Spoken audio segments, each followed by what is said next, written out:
Solaris, l'univers ne vous comprend pas. Mais ce n'est pas grave.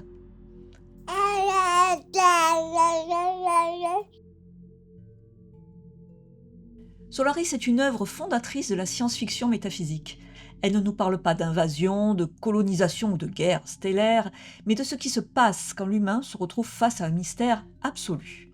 C'est d'abord un roman publié en 1961 par Stanislas Lem, auteur polonais, génie misanthrope, souvent plus proche d'un philosophe que d'un romancier au sens classique. L'histoire. Un psychologue, Chris Kelvin, est envoyé sur une station spatiale en orbite autour de la planète Solaris, où les membres de l'équipage sont confrontés à des apparitions inexpliquées. L'océan qui recouvre la planète semble sonder leur inconscient et matérialiser leurs souvenirs les plus intimes. Mais chez Lem, l'altérité n'est pas un prétexte à des scènes d'action ou des vaisseaux qui explosent. C'est un mur, avec un grand A. La planète est recouverte d'un océan gélatineux, un immense cerveau liquide. On le bombarde de signaux, de mesures, d'expériences. Résultat, rien. Ou presque. Solaris ne répond pas. Elle fait mieux, ou pire selon le point de vue. Elle renvoie ce qui a été refoulé. Des doubles, appelés les visiteurs, surgissent des souvenirs, des traumatismes, des regrets. Et l'autre, au lieu d'être observé, nous observe et nous rejoue en boucle nos échecs intimes. Lem se moque de la science-fiction à l'américaine.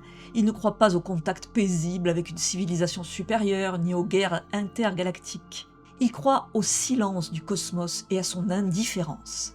Il nous confronte à un exercice de modestie. Parti explorer l'univers, on découvre qu'on ne parvient même pas à explorer notre propre mémoire. Arrive Andreï Tarkovsky en 1972. Changement de cap. Son Solaris est un film lent. Très lent. Lent comme un deuil qui n'en finit pas. Des plans de 10 minutes. Des silences pesants et des couloirs vides.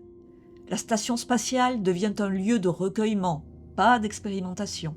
Et Solaris, dans tout ça, est presque un arrière-plan. Tarkovsky s'éloigne volontairement du roman de Lem, qui était centré sur une réflexion épistémologique et cognitive sur la connaissance de l'autre. Tarkovsky transforme ce matériau en drame spirituel et moral. Il a lui-même déclaré « C'est une histoire d'expiation. Lorsque nous nous souvenons des péchés du passé, les péchés deviennent réalité. C'est pour cette raison que j'ai réalisé un tel film. » Fin de la citation. Cette orientation totalement absente chez Lem exprime une vision chrétienne orthodoxe du rapport entre faute, mémoire et rédemption. Dans cette lecture, la station orbitale devient un purgatoire cosmique où les personnages affrontent la matérialisation de leurs péchés et de leurs remords.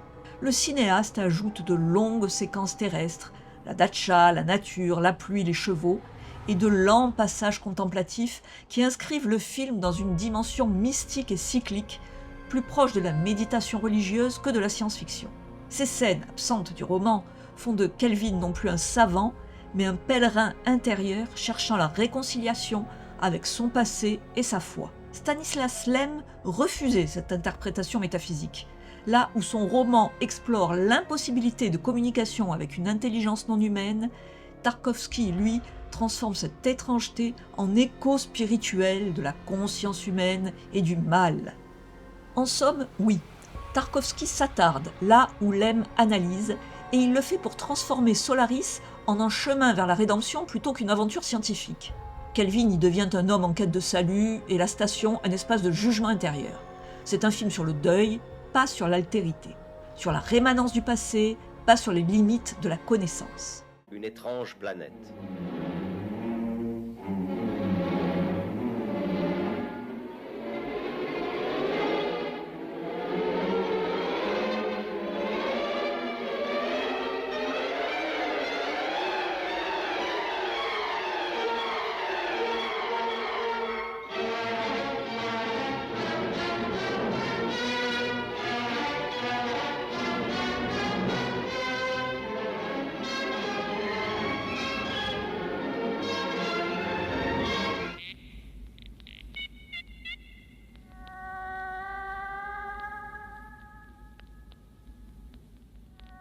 D'après l'œuvre de science-fiction Solaris de Stanislas Lem.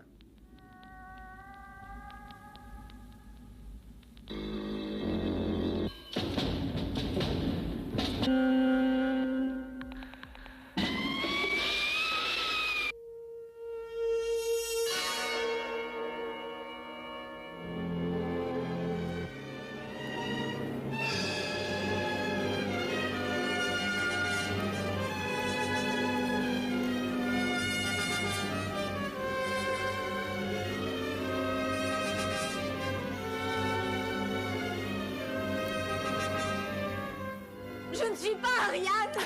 On reste tranquille.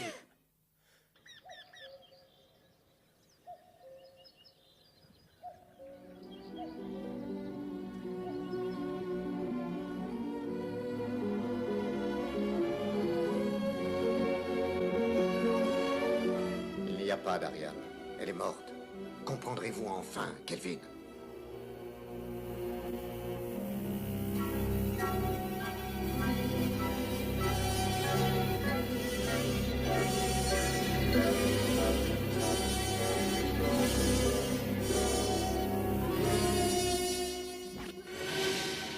Vous ferez connaissance avec Solaris, la planète mystérieuse. Le conflit latent entre l'homme et l'inconnu. La rencontre impitoyable de l'homme face à sa conscience, face à son passé. Une réalisation Andrei Tarkovsky, le célèbre metteur en scène d'Andrei Roublov. Une production des studios Mosfilm.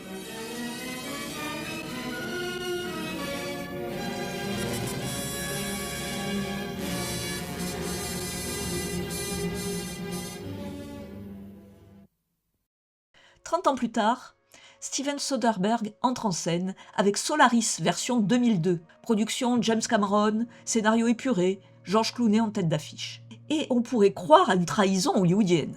Mais non, Soderbergh fait quelque chose d'intelligent, il recentre Solaris sur l'intime. Le film est plus court, plus resserré, l'action commence vite, la station est vide, l'océan actif et les visiteurs déjà présents. Mais au lieu de se lancer dans une enquête, le film s'installe dans la relation amoureuse entre Kelvin et la copie de sa femme décédée. Ici, le contact extraterrestre n'est qu'un décor pour parler de deuxième chance. Peut-on aimer une réplique? Peut-on aimer une mémoire incarnée? Peut-on pardonner à soi-même à travers une illusion? Le film pose ces questions sans y répondre. Il baigne dans une esthétique très sobre, avec une bande-son minimaliste de Cliff Martinez qui évoque plus un rêve qu'un cauchemar. Alors bien sûr, les puristes de l'EM crient à la trahison, mais est-ce vraiment une trahison ou une troisième interprétation légitime d'un même matériau? Parce que c'est ça le cœur de Solaris, un mystère assez large pour trois lectures radicalement différentes. Ces lectures ne sont pas seulement intellectuelles, elles sont visuelles. La forme épouse le fond. Lem écrit une prose précise, clinique, un peu froide. Il parle de catalogues scientifiques, de données, de bibliothèques pleines de rapports inutiles. Le texte lui-même devient une démonstration de l'échec du savoir. Tarkovsky, lui, filme comme un moine, compose une icône. On sent l'humidité des murs, la poussière du temps. La caméra glisse lentement, comme si elle avait peur de déranger les morts. Le contraste entre nature terrestre et couloir métallique dit tout. On n'est plus chez les vivants. Chez Soderbergh, c'est l'esthétique du flottement. Les couleurs sont ternes, les visages en gros plan, les dialogues rares. L'espace n'est pas vaste, il est oppressant. Pas de grande musique symphonique, juste des nappes sonores comme des souvenirs qui reviennent par vagues. How did you get here? I love you so much. What's wrong? That's not your wife. You're dreaming her. She's alive. You found me. I came for you. This is my chance. You don't know what you're in for. Go back. Go back to Earth. You'll die here. You're being manipulated.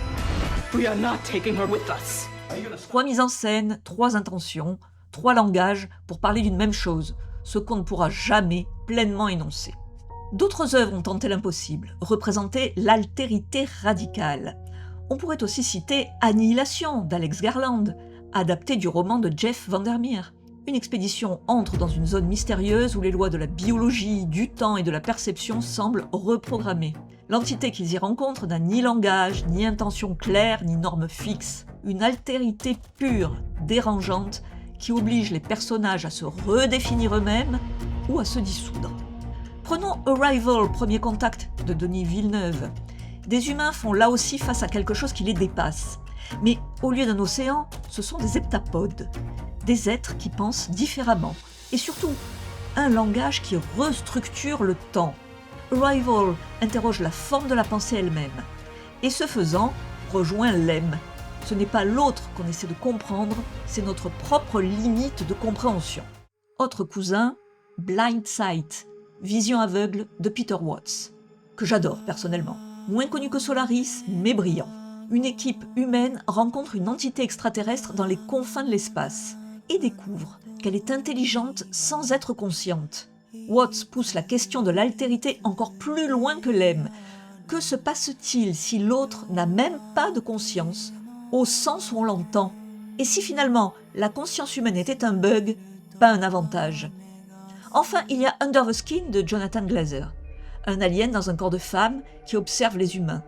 Mais c'est lui qui devient de plus en plus humain, ou croit le devenir. Film glacial, presque clinique, où l'altérité est inversée, c'est nous qui devenons les objets de curiosité. Alors, que reste-t-il de Solaris après tout ça? Peut-être une idée toute simple.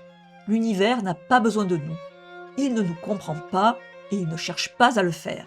Mais parfois, dans un reflet liquide, un souvenir oublié ou un corps recréé, il nous rappelle ce que nous avons perdu, ce que nous avons fui et ce que nous refusons d'affronter. Et c'est peut-être ça, le vrai contact extraterrestre. Non pas une communication, mais une confrontation. Alors au revoir, à bientôt, et n'oubliez pas, la science-fiction, C'est un piège.